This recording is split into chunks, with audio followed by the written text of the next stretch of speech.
Maqaa Abbaa, kan Ilmaa, kan Hafuura Qulqulluu, Waaqayyo tokko. Ameen. Ameen. Waaqayyo gooftaan keenya, fayyisaan keenya, qorichi keenya Yesuus Kiristoos yeroo kanaan sa'aatii kanaan kan dhugee maqaa isaa kan eebbifamu haa ta'u. Jaalatamtoota maatii Waaqayyoo, Waaqayyoon kan isin jaalatu, isinis Waaqayyo kan jaalattan iddoo garaagaraa teessanii sagalee kana dhageeffachaa kan jirtan maqaa Waaqayyo gooftaatiin akkam jirtanii, akkam turtanii. Ameen. Galateeffamuu nama lammummaa isaa waaqummaa kan ta'e gooftaan keenya qorichi keenya Yesuus Kiristoos maqaa isaa kan eebbifamu haa ta'u. Haatti qulqulleetti dubara maaramii wareegamummaa ishii yeroo hundayyuu kan ufaana ta'u eeyyama ishii nuuf yaa ta'u qulqulloonni wareegamtoonni akkaataa Waaqayyoon isaan kabajee maqaa isaanii kan eebbifamu haa ta'ani. Egaa amma Waaqayyoon keenyan wayyame sagalee Waaqayyoo daqiiqaa muraasaaf waliin barannaa Waaqayyo gooftaan keenya jidduu keenyatti argame akka nu barsiisuuf fedhaa fi eeyyama isaa nuuf yaa ta'u. Mata dureen barumsa keenya nuuf ta'u raajichi Isaayyaas boqonnaa isaa 48 lakkoofsa 20 irratti kan barreesse Baabiloonii baa kan jedhudha. Baabiloonii baa kan jedhe raajaan Isaayyaas maaliif laata kan jedhu kutaa kana keessatti amma Waaqayyoon wayyamin ilaallaa jechuudha. Baabiloon immoo maal ishiin? Yeroo sanatti Baabiloon kan jedhamte maali? Har'oo Baabiloon akkamii keessaa baana kan jedhu Waaqayyoon keenya yoo nu gargaare waliin ilaallaa jechuudha. Egaa Baabiloon jechuun karaa seenaatii fi karaa kitaaba qulqulluutiin karaa adda addaatiin ilaaluu dandeenya.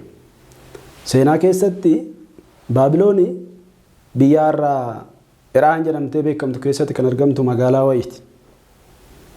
Kanaaf magaalaadha jechuudha. Akka kitaaba qulqulluutti akka hiikaa kitaaba qulqulluutti immoo Baabiloon jechuun safara yookiin immoo naannoo namoonni Waaqayyoof hin ajajamne keessa baay'atan. Yeroo hundayyuu Waaqayyo wajjin warra walaansoo wal qaban bakka keessa jiraatan. Kutaa kitaaba qulqulluu keessatti bakka adda addaatti gaafa ilaallu walaansoo warra Waaqayyo wajjin wal qabatan namoonni keessa kan jiraatan magaalaa wayii jechuudha Baabiloon jechuun. Egaa seera uumamaa boqonnaa 11 irraa kan gaafa ilaallu waa'ee Baabiloon achirraa sirriitti hubanna. Namoonni naannoo sana jiraatan magaalaa sana keessa jiraatan amma Waaqayyo wajjin wal morkuutitti kan ga'an akka isaan fooqii ijaaran yookiin immoo gamoo ijaarree Waaqa bira geenya jedhanii yaalaa turanii Waaqayyoon immoo isaan adabe waa'ee Baabiloon in kaasa jechuudha achirrattis. Akkasuma kitaaba moototaa irratti illee ni kaasa waa'ee Baabiloon kan. Kanaaf Baabiloon jechuun biyya yookiin magaalaa namoonni ishii keessa jiraatu Waaqayyo wajjin yeroo hunda wal mormu waan gaarii kan hin hojjenne Waaqayyoon faallaa biyya keessa deeman magaalaa akkasii jechuudha. Egaa kitaabni qulqulluun kakuu haaraatirree waa'ee Baabiloon kana kaaseera. Mul'ata Yohaannis boqonnaa 17 akkasumas boqonnaa 18 yoo ilaalle Baabiloon jechuun maal jechuu akka taate kakuu haaraa keessattis immoo ibseera. Baabiloon jechuun biyya cubbuun itti baay'atte, biyya yakki itti baay'ate, biyya dheekkamsi Waaqayyootirree gara isaatitti gora, biyya Waaqayyoof hin ajajamne jedhe kakuu haaraa keessattis mul'ata Yohaannis irratti ilaalee jira kaasee jira jechuudha Waaqayyoon keenya. Kanaaf Baabiloon jechuun biyya akkanaa turte yookiin immoo magaalaa akkanaa kan taatedha. Kanaaf har'a nuti immoo Waaqayyo gooftaan keenya Baabiloonii ba'aa kan nuun jedhuuf maaliif? Garamitti baana? Maalirraa baana? Seenaan Baabiloon ammana yoo ta'e nuti immoo maalirraa baana kan jedhu Waaqayyoon keenya amma wayyametti wantoota sadan tokko ni ilaallaa jechuudha bakka nuti irraa ba'uu qabnu. Tokkoffaan addunyaa tana irraa addunyaa cubbamamtuudha yookiin immoo addunyaa faallaa Waaqayyoo taate tana keessa ba'uu jechuudha. Addunyaa keessaa ba'uu jechuun immoo maal jechuudha? Addunyaa Waaqayyoo ol jaalachuu dhiisuu jechuudha. Adeemsa kana keessaa ba'uudhaa jechuudha Baabiloonii ba'uun. Baabiloonii ba'uun jaalala addunyaa baay'isuu, jaalala maallaqaa baay'isuu, jaalala addunyaa tana keessatti raawwatamu baay'isuu jechuudha. Mandara akkasii keessaa yookiin immoo dirree akkasii keessaa ba'uu. Kitaaba qulqulluu irratti iddoo adda addaatti waa'ee kana nuu kaasa. Tokkoffaa Qorontoos boqonnaa 3 lakkoofsa 31 irrattis gaafa laallu. Tokkoffaa Yohaannis boqonnaa 2 lakkoofsa 15 irratti. Akkasuma Maariqoos boqonnaa 4 lakkoofsa 19, Maatewos boqonnaa 6 lakkoofsa 24, Yaaqoob boqonnaa 4 lakkoofsa 4 irratti waa'ee jireenya magaalummaa addunyaa tana yookiin immoo addunyaa tana keessa gaafa jiraanne Waaqayyo wajjin immoo maal akka taanu. Jireenya addunyaatii fi jireenyi Waaqayyo wajjin jiraannu faallaa akka ta'e. Namni tokko bulchaa yookiin immoo mootummaa lamaaf ajajamuu akka hin dandeenye. Kitaabni qulqulluun baay'ee ragaa nuu ba'a jechuudha. Yeroo tokko nuti ammuma jaalala addunyaa qabaachaa deemnu jaalalli Waaqayyo nu keessaa badaa deema kiristaanota. Jaalala addunyaa qabaachuu jechuun namni tokko maallaqa isaa kan waaqessu jiraachuu danda'a, beekumsa isaa kan waaqessu jiraachuu danda'a. Jireenya isaa muluudhaan ofiidhuma isaa kan waaqessu jiraachuu danda'a. Addunyaa keessa gaafa jiraate jechuudha. Kanaaf wantoota addunyaa keessa jiran amma barbaachisummaa isaatiin itti fayyadamuun baay'ee barbaachisaadha. Beekumsi keenya fi qabeenyi keenya Waaqayyoon nu irraanfachiisuu hin qabu. Warqii qabaannee yoo quba keenyatti kaawwanne quba sana Waaqayyoon nu uumuusaa yaadachuu qabna kiristaanota. Akkasuma immoo kophee bareedaa, kophee gatii isaa olaanaa ta'e yoo miila keenyatti kaawwachuu dandeenye, maallaqa isa ittiin binnu yoo qabaanne kophee sana immoo miila sana immoo Waaqayyoon akka nu uume dagachuu qabnu kiristaanota. Jireenya keenya keessatti waan nuti qabeenya keenyaan yookiin maallaqa keenyaan ofii keenyaaf goonu caalchifannee isa Waaqayyoon qaama keenyaan uume kan ammoo gadi qabuu hin qabnu. Addunyaa baay'isanii jaalachuu jechuun isa kanadha. Kanaaf mandara kana keessaa bahuu qabna. Dirree akkanaa kana keessaa bahuu qabna. Baabiloonii bahuun inni tokkoffaan. Addunyaa guutumaan guututti qaama keenya muluudhaan jaalachuu keessaa bahuu qabna. Nuti kiristaanota. Kiristaanota jechuun immoo duuka buutota Waaqayyoo, kan Waaqayyo duukaa bu'an, kan deddeebisa Waaqayyoo deemani malee ana deddeebisa yookiin immoo adeemsa addunyaa kan deemanii miti jechuudha. Kanaaf Baabiloonii ba'aa kan jedhu inni tokkoffaan kan bahuu qabnu faayidaa addunyaa tanaatiin hidhamne Waaqayyo jibbuu keessaa bahuu qabna. Maaliif ree addunyaan tun hin guuttu? Addunyaan karaa biraatiin yoo nu guutte jennee yaadne karaa biraatiin immoo hir'uu qabdi. Isa guuttachuudhaaf jennee Waaqayyo wajjin immoo walitti bu'aa deemnaa jechuudha. Tajaajilaa taanee guutumaan guututti addunyaa keessa yoo jiraanne tajaajilummaan keenya sun xiqqaachaa deema. Guutumaan guututti booda addunyaa waa taana jechuudha. Kanaaf Baabiloon keessaa kan baanu inni tokkoffaan addunyaa fakkaachuu dhiisuu keessaa bahuu qabna. Inni lammaffaan mandara cubbuu keessaa bahuudha. Dirree cubbuu keessaa bahuudha Baabiloonii bahu jechuudha. Dirree cubbuu keessaa bahuudha. Dirreen cubbuu maal fakkaatti? Dirree cubbuu ta'uu ishii immoo maal hin beekna yoo jenne wantoota baay'ee kaasuu dandeenya jechuudha. Yohaannis boqonnaa 5 lakkoofsa 14 irratti ilaaluu dandeessu kitaaba qulqulluu irratti. Daandiin cubbuu, adeemsi cubbuu, hojiin cubbuu yeroo takkaaf qofa kan nama gammachiistudha. Jireenyi gaariin garuu amma bara baraatitti kan jiraatu. Isa kanarraa baay'ee hubachuu qabnaa jechuudha. Cubbuu keessa gaafa deddeebinu eenyummaan keenya, namummaan keenya guutumaan guututti gara cubbuutti geeddarama. Gara cubbuu hojjechuutti, hojii keenya godhachuutti geeddarama. Namni tokko gaafa cubbuu hojjetee jedhee cubbuun isaa baay'ee itti baay'ate addunyaa kana keessatti cubbuu baay'ee yoo hojjete ani takkan Waaqayyo irraa goree kanaan booda maallaqoo qabaa nan hojjedha cubbuu kana hojjedhe rakkoo maal qaba takkan badee jedha. Sunis hin barbaachisu. Dhuguma cubbuu hojjechuu jalqabnee raawwannee guutumaan guututti cubbuu keessa seenuun hin barbaachisu. Fakkeenya tokkoon sinii fudha.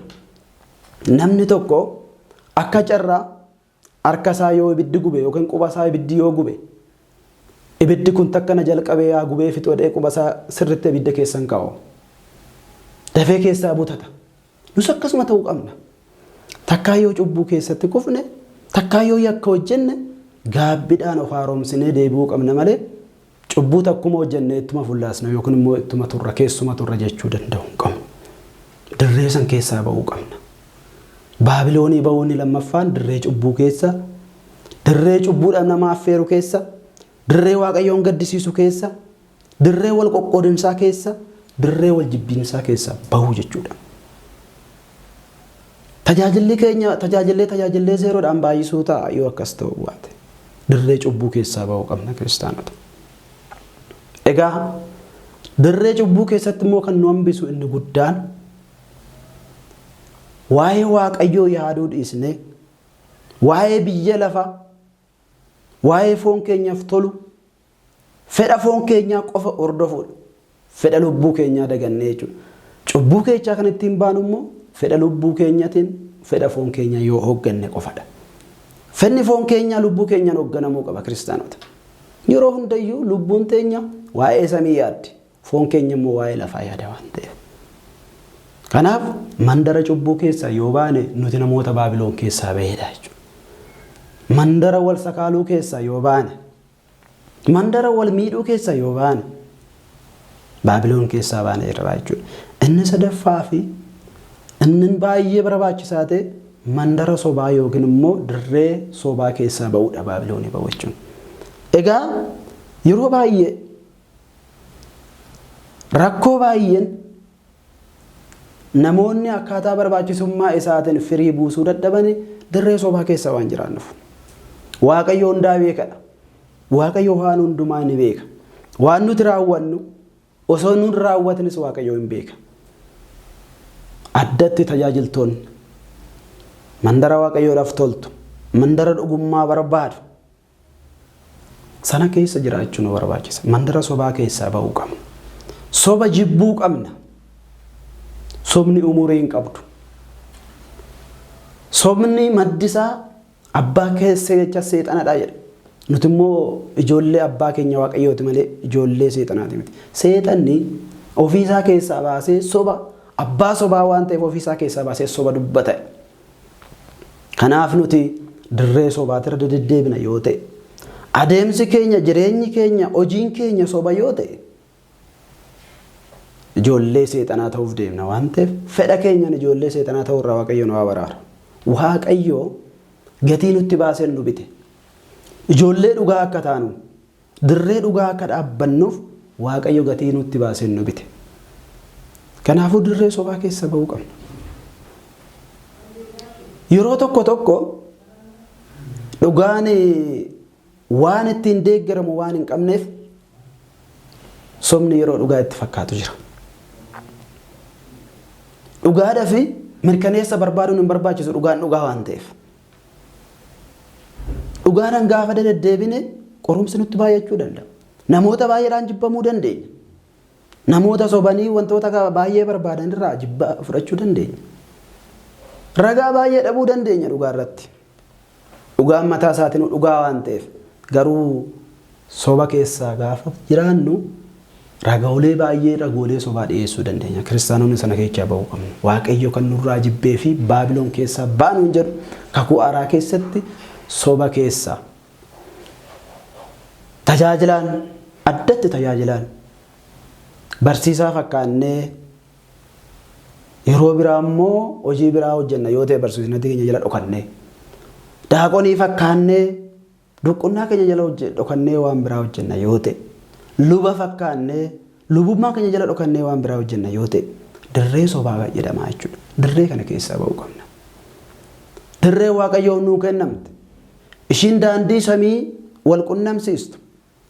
Jireenya lafa keenya lafarra jiraannu kanaa fi jireenya keenya isa samii boodaa kana wal qunnamsiistu daandii dhugaa waan ta'eef jireenya dhugummaa keessa jiraachuu danda'u qabna. Jireenya dhugummaa keessa jiraachuu danda'u qabna. Akkasuma immoo fakkeenya waan nuu ta'u borutti waan nu fayyadu jireenya keenyaaf immoo boqonnaa nu wajji kan nu kennisiisu hojjechuu danda'u qabna kiristaanota.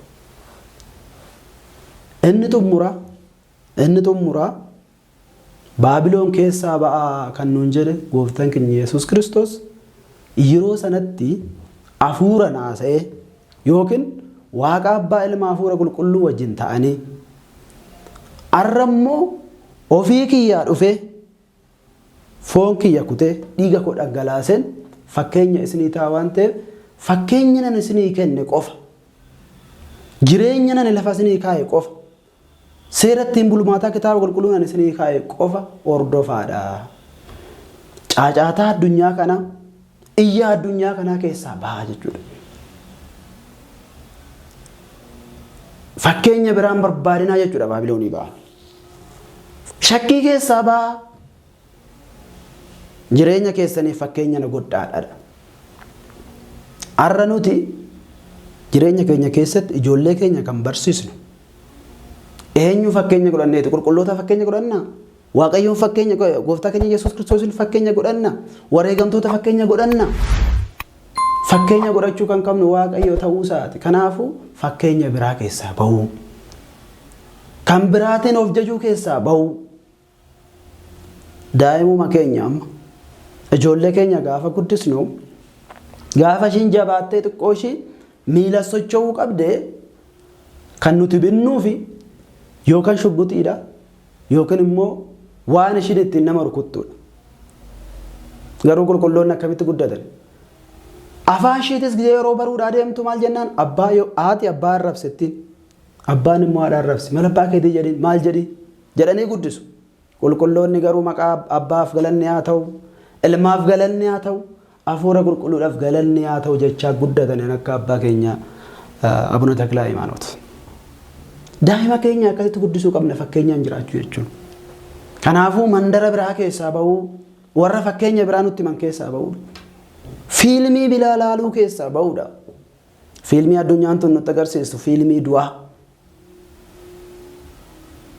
Jalqaba ijoollee abbaa keenya Addaamitti gaafa deebinu seera uumamaa boqonnaa tokkorraa kaatanii amma boqonnaa 5tti gaafa dubbistan waa'ee saasa. Jalqaba gaafa ijoolleen Addaam lamaan Abeel fi Qaayel aarsaa isaa Waaqayyoodhaaf dhiyeessan irratti Qaayel aarsaa sirrii hin taane, aarsaa Waaqayyoodhaaf hin malle qulqulluu hin taane dhiyeessee Waaqayyo aarsaa isaa irraa fudhachuu gaafa didu. Abeel immoo aarsaa qulqulluu Waaqayyoof dhiyeessee aarsaa isaa gaafa fudhatamu. Yeroo Qaayel obbolecha isaa Abeel irratti ka'u sana meeshaan du'aa hin jiru ture. Namni akkamitti akka nama ajjeesu hin jiru ture. Namnis nama ajjeesee hin beeku ture isaan dura. Kanaaf Qaayel garaa isaatitti yoo Abeelitti aarerre akka waan ittiin ajjeesu dhabee zim jedhee ilaalaa ture. Kutaa kitaaba qulqulluu keenya keessatti yoo hiikkaa isaa ilaaltan yeroo jalqabaatiif mucaan namaa akkamitti nama akka ajjeesuu danda'u, meeshaa namni tokko ittiin du'uu danda'u, meeshaa foonii fi lubbuu nama gargar baasuu danda'u kan mucaa namaatitti bifa fiilmiitiin agarsiise seexanadha. Maal goote seexanni? Seexanni lama taatee ishiin takka nama fakkaatte, ishiin takka immoo quraa fakkaatte ilma abbaa keenya Addaam Qaayel jara waan ta'e fudhatte. Yookiin immoo fiilmii isatti agarsiiste jechuudha isa fuuldura dhaabbatte. Waan ta'e fudhattee raawwattee isa fuuldura waan ta'e fudhatteeti. Ishiin nama fakkaattu sun seexanni ishiin nama fakkaattee bifa namaatiin dhufte sun isa quraa fakkaatu san darbattee rukuttee ajjeeste. Gaafa ganaa Qaayel laalaa ture. Lakkaa akkanattis dhaanii nama ajjeesuun hin danda'ama. Obboleessa kiyya kana isa aarsaa akkanaa dhiyeessee Waaqayyo walitti na buuse kana. Waaqayyo immoo kanaan booda yoon obboleessa kiyya dha'ee ajjeese aarsaa namarraa fudhatu waan hin qabneef aarsaa kiyya san na fudhate jedhee sammuu isaa keessatti waan kana yaadeef Qaayel akkaataa seexanni fiilmiidhaan itti agarsiise saniin obboleessa isaa Abeelin dha'ee ajjeese jechuudha. Ilaalaa uummata Waaqayyo. Yeroo jalqabaatiif fiilmii akkanaa kana agarsiisee mucaan namaa akka wal ajjeesu kan godhe seexana. Kanaaf fakkeenya fudhachuu kan qabnu nuti gooftaa keenya Yesuus Kiristoos malee mandara akkanaa kana keessaa ba'uu qabna jechuudha. Mandara addunyaa fakkeenya nuti hatu keessaa ba'uu qabna. Baabiloonii ba'uu inni tokkoffaanii fi inni xumuraa baay'ee of eeguu kan qabnu, eenyu akka fakkeenya nu ta'u beekuu danda'uu qabna jechuudha. Fakkeenya hin taane fudhachuu keessaa ba'uu qabna. Amma yeroo tokko namoonni addunyaa kana keessa jiran qulqulloota foon isaanii dhangalaasanii dhiiga isaanii dhangalaasanii foon isaanii kutanii addunyaa tana keessatti kiristaanummaadhaaf wareegamummaa baay'ee dabarsan. Yeroon isaan itti mormanii nagarra. Ga'umsa akkasii osoo hin qabaatin jechuudha. Namoota akkanaa kana fakkeenya fudhachuu nu barbaachisu. Fakkeenyi nuti fudhannu isa Waaqa samii fi lafa kana uume, Lafa kanarra deddeebi'ee akka mucaa namaatitti jireenya mucaan namaa jiraachuudhaan malee kan jiraate isaan booda immoo jireenya haaraa mucaa namaatiif kennuudhaaf isa qaraanii irratti fannifame. Fakkeenya godhanne yeroo jireenya keenya keessa jiraannu jireenya kiristaanummaa akkasii keessa jiraachuu qabna jechuudha.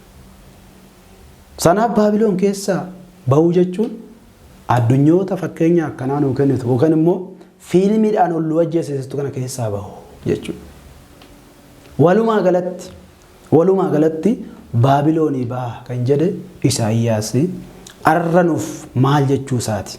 Gaafa jennu Baabiloon jechuun mucaa namaa keessatti arra sanyiidhaan wal qoodee sabummaadhaan wal qoodee beekumsa qalamaatiin wal qoodee safarummaadhaan yookiin immoo naannummaadhaan wal qoodee mana kiristaanaa ishii dhiibu kana keessaa baha. Mucaan namaa tokkodha. Qaama biraatiif inni himuun hin barbaachisu kana kiristaanotaaf qofa. Mandara cubbuu, mandara dhiibbamuu, mandara wal dhiibuu, mandara wal jibbuu, mandara sobaa keessaa baha. Daandiin kun keenyaa mitiidha. Maqaan nuti baannee jirru maqaa guddaadha kiristaanota. Maqaa kiristaana jedhu kun salphumatti kan dhufe miti. Eegni itti lola'ee foon itti citeeti. Ilmi Waaqayyoo lubbuu isaa itti kenneeti kiristaanummaa kana kan nuu kenne. Kanaaf daandii kanarra deddeebi'aa mandara akkanaa kana keessa jiraachuu yookiin dirree akkanaa kana keessa jiraachuu nuuf hin ta'u. Mandara sana keessaa bahuu danda'uu qabnaa jechuudha. Mandara cubbuu irratti raawwachuu keessaa bahuu danda'uu qabna. Sababni isaa addunyaan tuni guuttee guuttu waan biraa yoo arganne tokko barbaaduudhaaf waan biraa hojjenna. Yoo dhabne wayya dhabnee mana kiristaanaa keessa jiraachuun wayya. Dhabnee Waaqayyo wajjin waliigallee jiraachuun wayya. Qabaannee Waaqayyo wajjin walitti bu'uura. Seenaa ishii tokko sinii meetan barumsa kiyyaas maree xumura. Egaa nama tokkotu sa'a tokko qaba. Sa'a tokko qaba. Sa'a sanaan maatii isaa waa hunda isaa jiraachisa ture. Maal godhee jiraachisa? Aannan sa'a sana keessaa bahu elmeet gurguratee raawwatee maatii isaa jiraachisa ture. Harka qalleeyyiidha. Yeroo booda saan isaa sun sa'a takka dhalteef. Sa'a lama ta'aniif jechuudha. Sa'a lama gaafa ta'anis saawwan lamaan kana fayyadamee raawwatee daa'ima isaa jiraachisa ture. Horiin baay'achaa deemu waan ta'eef saawwan isaa kun baay'atanii saawwan 4 ta'aniif. Gaafa saawwan 4 ta'aniif namichi jalqaba sa'a takkitti maatii isaa jiraachisaa ture sun qulqullummaadhaan aannan gurguree kan jiraachisaa ture sun gaafa sa'a 4 ta'aniif aannan itti bishaan naquu jalqabeedha. Ilaalaa kiristaanota. Namni gaafa dhabeenya isaa xiqqoodhaan jiraate Waaqayyoof amanama laala. Amma garuu qabeenyi nuti baay'achaa deemu. Amma qabeenya addunyaa nuti baay'achaa deemu. Nus immoo Waaqayyoo irraa xiqqoo fagaachaa deemna. Quufni waan nutti dhufuuf jechuudha.